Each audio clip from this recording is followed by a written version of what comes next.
আপোনালোকৰ মাধ্যমেৰে মই সকলো অসমবাসী ৰাইজক আগন্তুক আমাৰ ৰঙালী বিহুৰ ওলগ জনালোঁ আৰু লগতে প্ৰত্যেক বছৰ আমি ইয়াতে সদৌ অসম ভোজপুৰী পৰিষদ কেন্দ্ৰীয় সমিতিৰ উদ্যোগত মাৰ্ঘেটা আঞ্চলিক সমিতিৰ সহযোগত আমি বিহু নাচ কৰ্মশালা আয়োজন কৰি আহিছোঁ। এই বছৰো আমি বিহু নাচ কৰ্মশালা আজিৰ পৰা আৰম্ভ কৰিলোঁ। প্ৰত্যেক বছৰ আমি 20 দিনীয়া কৰোঁ, এইবাৰ অলপ সময় কম হৈ গ'ল, সেইকাৰণে আমি 10 দিনীয়া কৰিব লৈছোঁ আৰু 10 দিনীয়া কৰিব লওঁতে আমি আজি আৰম্ভ কৰিলোঁ। তাৰ সামৰণি অনুষ্ঠানটো 13 তাৰিখে আমি কৰিম বুলি প্ৰচাৰ কৰিছিলোঁ, বেনাৰ বনাইছিলোঁ, কিন্তু যেহেতু 13 তাৰিখে গৰু বিহু সেইকাৰণে আমি অলপ একদিন কমাই দিলোঁ আৰু আমি 11 তাৰিখে আমি আমাৰ সামৰণি অনুষ্ঠানটো ইয়াতে আমি 1 বজাৰ পৰা আৰম্ভ কৰিম আৰু সেই সামৰণি অনুষ্ঠানৰ দিনাত মই সকলো ৰাইজক ইয়াত উপস্থিতিৰ কামনা কৰিলোঁ আৰু সকলো ৰাইজক দিহা পৰামৰ্শ আগবঢ়াবলৈ আমি অনুৰোধ জনালোঁ। লগতে আজি আপোনালোকে দেখিছে যে আমাৰ ছোৱালীবিলাকে তেওঁলোকে বিনা ড্ৰেছত আহিছে।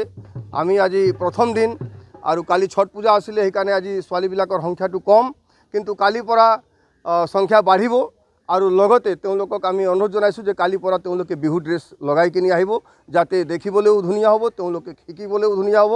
আৰু ইয়াত শিকোৱা আমাৰ দেৱজিৎ গগৈ আৰু আইচেন গগৈ তেওঁলোকে দুইজনকে মই ধন্যবাদ জনাইছোঁ। আজি তেওঁলোকে যেতিয়া ষ্টাৰ্ট কৰিলে মই তেওঁলোকক প্ৰশিক্ষণ দিয়াটো দেখিলোঁ, তেওঁলোকে খুব ভালদৰে প্ৰশিক্ষণ দিবলৈ চেষ্টা কৰি আছে, একদম গ্ৰামেটিকেলি তেওঁলোকে চেষ্টা কৰি আছে। আশা কৰিছোঁ যে এইবাৰ আমাৰ যিবিলাক ছোৱালীবিলাকে ইয়াৰ পৰা শিকিব তেওঁলোকে খুব ভালদৰে শিকিব আৰু বিহু কি হয় তাৰ বিষয়েও জানিব। সেইকাৰণে আপোনালোকক ধন্যবাদ জনালোঁ আৰু লগতে মই এটা কথা আৰু উল্লেখ কৰিব বিচাৰিছোঁ যে এই বিহু নাচ কৰ্মশালা আমি কিহৰ কাৰণে পাতোঁ। এই বিহু নাচ কৰ্মশালা আমি এটা সমন্বয় বাৰ্তা দিবলৈ আমি সদায় প্ৰত্যেক বছৰে কৰি আহিছোঁ। আমি বৰ অসম গঢ়াত আমি বিশ্বাস ৰাখোঁ, আমি এজন ভোজপুৰী ভাষী অসমীয়া হৈ কিনে জীয়াই থকাত বিশ্বাস ৰাখোঁ। সেইকাৰণে আমি বিহু কৰ্মশালাটো আমি আয়োজন কৰোঁ যে আমাৰ ভোজপুৰী ছোৱালীবিলাকে অসমৰ আমাৰ যিটো কলা সংস্কৃতি তেওঁলোকে বুজি পাওক, তেওঁলোকে শিকি লওক, তেওঁলোকে আপোন কৰিবলৈ চেষ্টা কৰক। সেই উদ্দেশ্যে আমি এইটো বিহু নাচ কৰ্মশালাটো আমি প্ৰত্যেক বছৰে আয়োজন কৰোঁ। কালি আপোনালোকে এই প্ৰসংগতে মই এটা কথা আমি ক'বলৈ বিচাৰিছোঁ যে কালি যিটো ঘটনা হৈ গ'ল তিনিচুকীয়াত ছট পূজাক লৈ কিনি, তাত মই কাকো দোষী সাব্যস্ত কৰিবলৈ বিচৰা নাই, কেলৈ যে মই উল্টা ধন্যবাদ জনাবলৈ বিচাৰিছোঁ আমাৰ নপুখুৰী ছট পূজা কমিটিক, আমাৰ বিভিন্ন জাতীয় দল সংগঠনৰ নেতৃবৃন্দক মই ধন্যবাদ জনাবলৈ বিচাৰিছোঁ। মই তিনিচুকীয়া প্ৰশাসনকো ধন্যবাদ দিবলৈ বিচাৰিছোঁ, যাতে তেওঁলোকক ধৈৰ্যৰ কাৰণে কালি ল এণ্ড অৰ্ডাৰ চিটুৱেশ্যন তাত বেয়া নহ'ল, সেইকাৰণে মই ধন্যবাদ জনাইছোঁ। ইয়াৰ কাৰণে মুখ্য মই জগৰীয়া কৰিবলৈ বিচাৰিছোঁ আমাৰ অসমৰ মাননীয় মুখ্যমন্ত্ৰী, কিয়নো তেওঁ কালি যে আমাৰ ভাইটি স্বৰূপ গোহাঁই যি কথা ক'লে যে নতুনকৈ হোৱা সচিবালয় ডিব্ৰুগড় সচিবালয়ত আমি মাননীয় মুখ্যমন্ত্ৰীৰ লগত আলোচনা কৰিছিলোঁ আৰু তেওঁ বিশ্বাস দিছিলে যে নপুখুৰীত ছট পূজা এইবাৰ পৰা কৰিব দিয়া নহ'ব। আমি আদৰণি জনাইছোঁ, এইটো ঐতিহাসিক তেওঁলোকক ধৰোহৰ, এইটো ঠিক আছে, আপোনালোকে সংৰক্ষণ কৰক, আমি ভাল পাইছোঁ, কোনো কথা নাই। কিন্তু মুখ্যমন্ত্ৰীক আমি জগৰীয়া কৰিবলৈ কিয় বিচাৰিছোঁ যে তেওঁ যেতিয়া কৈ দিলে আগতীয়াকৈ ক'লে যে নপুখুৰীত ছট পূজা এইবাৰ পাতিব দিয়া নহ'ব, তেতিয়া তেওঁৰ দায়িত্ব আছিলে লগে লগে তেওঁ ডিচিক নিৰ্দেশ দিব লাগিছিল যে আপুনি নপুখুৰী ছট পূজা কমিটিক মাতি লওক, বিভিন্ন দল সংগঠনক মাতি লওক আৰু এটা ত্ৰিপক্ষীয় এটা আপোনালোকে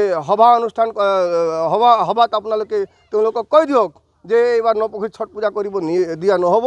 তাৰ কাষতে আমি এটা তেওঁলোকক ব্যৱস্থা কৰি দিব লাগিছিল যাতে তেওঁলোকে তাতে ছট পূজা কৰক। এইবাৰতো ধৰক ইমান হুলস্থুল নহ'ল, কেলৈ যে বহুত কম মানুহে এইবাৰ ছট পূজাত কৰে, কিন্তু কাতিক মাহত যিটো ছট পূজা হয় তাত বহুত মানুহ থাকে। সেইকাৰণে মই চৰকাৰক আহ্বান জনাইছোঁ যে যাতে কাতিক মাহত এইটো এনেকুৱা পৰিৱেশ সৃষ্টি নহয়, তাৰ কাৰণে আগতীয়াকৈ তেওঁলোকে এই সুবিধাটো কৰি দিব লাগে, যাতে আমাৰ ভোজপুৰী মানুহবিলাক যিবিলাক ছট পূজা কৰে, আজিকালি আপোনালোকে জানে ছট পূজা অকল ভোজপুৰী মানুহ নকৰে, প্ৰত্যেক জাতি জনগোষ্ঠী প্ৰত্যেক ধৰ্মৰ মানুহ কৰে। সেইকাৰণে তেওঁলোকক সুবিধা কৰিব দিয়াৰ কাৰণে মই ইয়াৰ পৰা আপোনালোকক আহ্বান জনাইছোঁ।